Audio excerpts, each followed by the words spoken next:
Hello everyone, welcome to my channel catch live with Khushi. तो भाई school से आने के बाद हम फटाफट हुए तैयार और हम पहुंच गए यहाँ कहाँ सरस मेला 2025 में, यानी कि सहकारिता मेला। और चारों तरफ अंबार लगा हुआ था नई नई चीज़ों का। तो ये है चूरन वगैरह वाली शॉप। और इससे आगे आप जब बढ़ोगे तो यहाँ पर इतनी सारी शॉप्स है ना, मैं एक एक करके आपको दिखाऊंगी। यहाँ वुलन सूट्स मिल रहे थे बहुत सारे। और इसके अलावा यहाँ पर जो वुलन सूट्स हैं उनकी रेंज भी बहुत अलग अलग थी।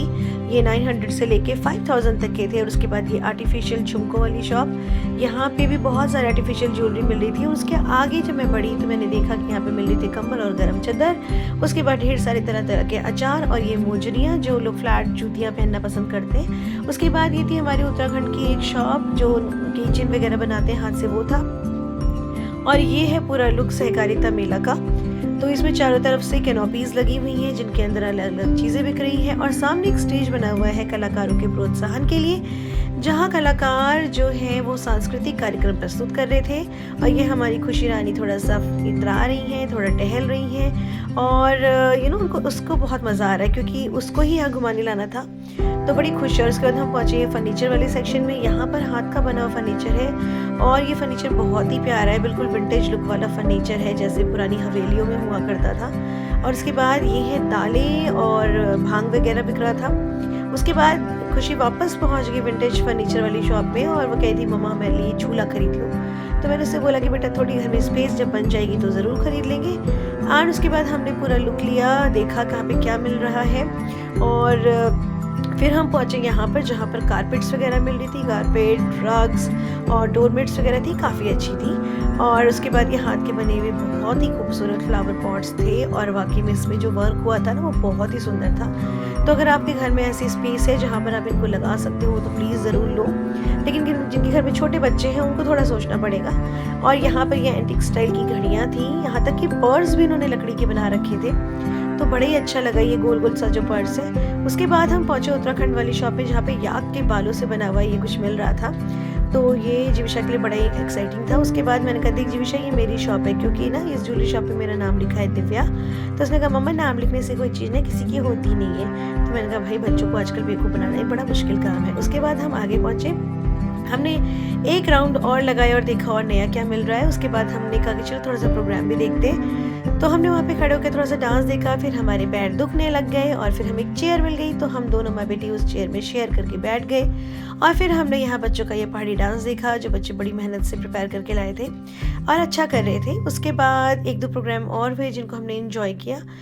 और आपको मैं ये सॉन्ग्स तो नहीं सुना सकती, अगेन कॉपीराइट इशू हो जाता है। तो फिलहाल बड़े ही अच्छे अच्छे पेपी से पहाड़ी नंबर्स बज रहे थे। और ये हमारी जीविशा रानी थोड़ी सी थक गई, इनको हल्का सा निन्नी टाइप सा आ रहा था, ये मेरे पर लटकी हुई थी। उसके बाद फिर दूसरा जो सॉन्ग था वो बहुत ही इंटरेस्टिंग लगा उसको, क्योंकि भगवान श्री राम के ऊपर था और भगवान श्री राम की जो वंदना हो रही थी। और वो उसे बहुत अच्छा लगा क्योंकि आजकल वो भगवान राम जी का एक सीरियल देख रही है तो उसको राम जी की हर चीज़ बहुत अच्छी लगती है। और बच्चों ने डांस भी बहुत अच्छा परफॉर्म किया था, ये कथक स्टाइल में परफॉर्मेंस दी थी उन्होंने। इसके बाद फिर हम दोबारा पहुंच गए स्टॉल्स की तरफ और ये था चीनी मिट्टी का स्टॉल, यानी कि ये जो खुर्जा से आता है सारा सामान, मेरी ननिहाल में बनता है ये मिर्ज़ापुर में। और यहाँ पे इस कप को देख के तो जीविशा बहुत ही खुश हो गई और कहने लगी मैं बड़ी हो जाऊँगी तो ऐसे ही कप में चाय पीऊँगी। उसके बाद हम पहुँचे अगेन फिर ये शो पीस, इसको देख के तो मुझे बंजारा मार्केट की याद आएगी दिल्ली की। तो अगर आपको घर सजाने का बहुत शौक है ना तो फ्रेंड्स आपके लिए यहाँ पर बहुत सारी चीज़ें हैं जो आप ले सकते हो।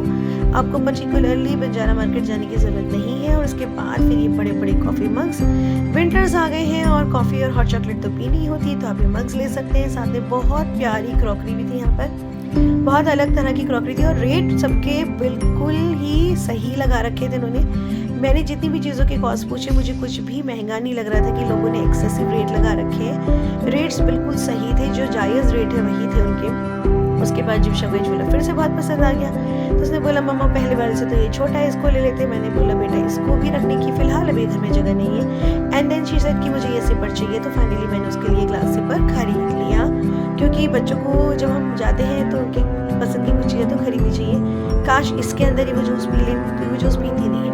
उसके बाद हम पहुँचे ये प्लेट्स वाली शॉप पे। मुझे अपने घर में कभी कभार फंक्शंस वगैरह होते हैं तो एक जैसी प्लेट्स भी चाहिए थी। इनके रेट थे 300 की 6 प्लेट। तो मैंने 1 दर्जन यानी 12 प्लेट्स खरीदी। एंड फाइनली फिर जीविशा बिल्कुल वहाँ नहीं रुकी और उसने कहा कि मुझे झूलना झूलना, मुझे ले जाओ ले जाओ ले जाओ। और वो गुस्सा भी हो रही थी कि आप सिर्फ सामान देखते जा रहे हो, मुझे लेके नहीं जा रहे हो। और पैर पटक पटक के यही तरफ चलती जा रही थी। कहती आप झूला झुला दो वरना मैं घर चली जाऊँगी। देन फाइनली मैंने उसको झूला झुलाया।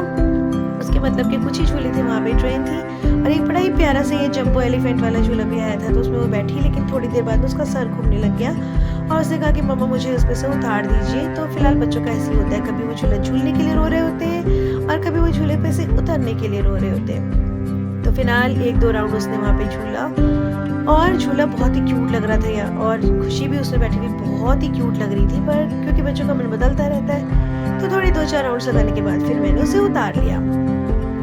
तो अगर आप हल्द्वानी रहते हैं फ्रेंड्स, तो सरस मेला अभी और 2 दिन लगा हुआ है, 1 तारीख तक तो ये है ही। तो आप अपने बच्चों को यहाँ पे लेकर आइए। यहाँ पे हर किसी के लिए कुछ ना कुछ है। शॉपिंग भी कर सकते हो आप घर के लिए और झूला झूल सकते हो। यहाँ पे फूड साइड फूड कोर्ट भी है, लेकिन मैं बाहर का कुछ खाती नहीं हूँ तो फिर मैंने वहाँ पे कुछ नहीं खाया। और ये कुछ अलग टाइप का हार्ट शेप वाला झूला आया था जो गोल भी घूम रहा था और ट्विस्ट भी ले रहा था। उसके बाद हम पहुँचे खुशी के फेवरेट ट्रैम्पोलिन में और उसको वहाँ पे एक बच्ची मिल गई अपनी एज की। और फिर जो इन दोनों ने वहाँ पे एंजॉय किया कि पूछो मत। अच्छा, इस टाइम पे वहाँ पे कोई दूसरा बच्चा नहीं था ट्रैम्पोलिन में, तो दोनों बच्चों ने बहुत ही फ्रीली एंजॉय किया और बच्चे बहुत ही मज़ा कर रहे थे। और ये ही तो फिर फ़ायदा है ना कि अगर आप जा रहे हो कहीं पर और ज़्यादा भीड़ भाड़ नहीं है तो आप वहाँ पर इंजॉय कर सकते हो। बहुत भीड़ में ना फिर मज़ा नहीं आता। तो यहाँ पर तो भाई ये ट्रैम्पोलिन से निकलने को राजी नहीं हो रहे थे। तो फिलहाल बच्चों ने खूब इंजॉय किया। और फ्रेंड्स, अगर आप भी ना इस तरह के फेयर्स में आते हो, मेले में आते हो, तो आप ना झूला ज़रूर झूलना चाहिए। पता है, मैं तो ज़रूर झूलती हूँ क्योंकि ना इससे बचपन की यादें ताज़ा हो जाती हैं। वो अलग बात है कि आज मैंने नहीं झूला क्योंकि अगर मैं झूला झूलने जाती तो खुशी को देखने वाला वहाँ पे कोई नहीं था, तो फिर मुझे अपना आइडिया स्किप करना पड़ा। और यहाँ पे एक ये ना एरोप्लेन वाला भी छोटे बच्चों का झूला था। कुछ झूले बहुत बड़े बड़े भी थे जिनको मैं सिर्फ दूर से देख रही थी। इस बार तो मैं नहीं झूल पाई। उसके बाद फाइनली मैंने घर के लिए कुछ छोटी और सर्विंग प्लेट्स खरीदी जो मुझे चाहिए थी ब्लैक कलर में, जो फिट हम लोग पकौड़ियाँ बनाते हैं, फिटर्स वगैरह बनाते हैं, उनको सर्व करने के लिए आजकल बहुत ट्रेंडिंग है ये। तो मैंने घर के लिए भी सामान ख़रीदा। मुझे घर का सामान ख़रीदना बहुत अच्छा लगता है। पता नहीं मेरी ये जो घर का सामान ख़रीदने की आदत है ना, वो ऐसी है कि मैं कुछ ना कुछ लेकर ही लौटती हूँ घर। और यहाँ ऐसी जगहों पे ना चीज़ें बड़ी अच्छी मिल भी जाती हैं। उसके बाद फाइनली जीविशा ने जो जिद करी थी कि उसको जाते ही उसने कहा था मुझे गुब्बारे चाहिए, तो मैंने कहा था लौटते वक्त लेना वरना बेटा ये फूट जाएगा। तो फाइनली अब हम लौट रहे हैं तो मैंने उसे एक बलून दिलाया और उसके बाद मेरी नज़र पड़ी इन पर। ये कोई एग नहीं थे, ये थे सिल्क का जो कुकून होता है वो। उसके बाद फिर मैंने देखा ये वाला स्टॉल जिसमें हाथ के बने हुए सामान मिल रहे थे, टॉयज़ मिल रहे थे। इन्होंने हाथ से ऊन से बनाए हैं और ये दीदी ने बहुत ही प्यारा सामान बनाया हुआ है। मैं लास्ट ईयर भी इनके यहाँ का सामान देखा था, बहुत ही क्यूट क्यूट चीज़ें थी इनके पास और बहुत ही इनोवेटिव चीज़ें बनाते हैं ये लोग। तो ये मुनस्यारी साइड से आते हैं और बहुत ही अच्छा था इनका स्टॉल भी। उसके बाद फाइनली जीविशा यानी खुशी ने जिद करी कि उसे एक लाइट वाला बलून भी चाहिए, तो मुझे हार थक के एक और बलून खरीदना पड़ा। एंड फाइनली लौटते वक्त हमें पापा लेने नहीं आए, तो हम बैठे थे ऑटो में और ऑटो में बैठते हम फंस गए जाम में, जो कि हमेशा हमारे साथ होता है। फाइनली हम कुछ देर बाद घर भी पहुँच गए। तो फ्रेंड्स, अगर आपको हमारा ये वीडियो अच्छा लगा तो वीडियो को लाइक करिएगा, मेरे चैनल को सब्सक्राइब करिएगा और जल्दी जल्दी सरस मेला घूम कर आइए। मिलते हैं नेक्स्ट वीडियो में, तब तक के लिए बाय बाय।